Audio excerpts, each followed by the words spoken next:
जैसे जैसे रूसी सेना यूक्रेन पर आक्रमण तेज कर रही है, वैसे वैसे अमेरिका समेत पश्चिमी देशों में बेचैनी बढ़ती सी दिख रही है।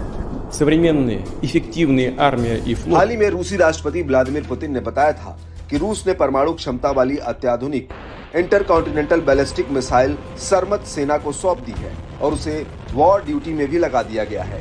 तब से पश्चिमी देश खासे सख्ते में आ गए हैं। यही वजह है कि इन देशों की हड़बड़ाहट अब उनके बयानों में भी साफ झलक रही है। अमेरिकी सामरिक कमान के प्रमुख वायुसेना जनरल ने रूस पर बड़ा दावा किया है। एंथनी कॉटन ने कहा कि रूस अमेरिका के सैन्य प्रभुत्व के लिए एक गंभीर चुनौती है। मॉस्को के पास पहले से ही अमेरिका से ज्यादा परमाणु शस्त्रागार है। रूस सक्रिय रूप से इसका आधुनिकीकरण कर रहा है।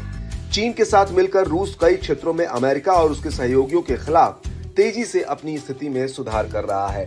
इन परिवर्तनों की गति बढ़ रही है और अब कुछ साल पहले देखी गई तुलना में बहुत तेज है। जनरल एंथनी कॉटन ने रूसी राष्ट्रपति पुतिन के हालिया बयान की ओर भी इशारा किया, जिसमें पुतिन ने कहा था कि रूसी सामरिक परमाणु बलों को लगभग पूरी तरह से मॉडर्न कर दिया गया है। साथ ही नौसेना को लगभग 100% उन्नत किया गया है। जनरल ने खास तौर से रूस की अत्याधुनिक इंटरकॉन्टिनेंटल बैलिस्टिक मिसाइल सरमत और नई पनडुब्बियों की ओर इशारा करते हुए कहा कि रूस के पास किसी भी और देश के मुकाबले सबसे बड़े और सबसे विविध परमाणु शस्त्रागार हैं, जो परमाणु हथियार ले जाने में भी सक्षम है। मॉस्को क्लासिक न्यूक्लियर ट्रायड से परे अपने परमाणु विकल्पों का विस्तार और आधुनिकीकरण भी कर रहा है। आसान शब्दों में कहें तो यदि कोई देश जल, थल और वायु तीनों जगहों से परमाणु हमला करने में सक्षम होता है तो उसे न्यूक्लियर ट्रायड देश कहा जाता है।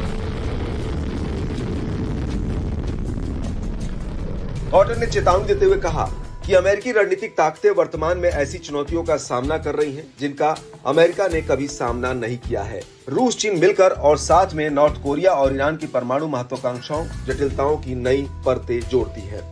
ये बिल्कुल महत्वपूर्ण है कि हम अपने न्यूक्लियर ट्रायड के आधुनिकीकरण को स्पीड से जारी रखें।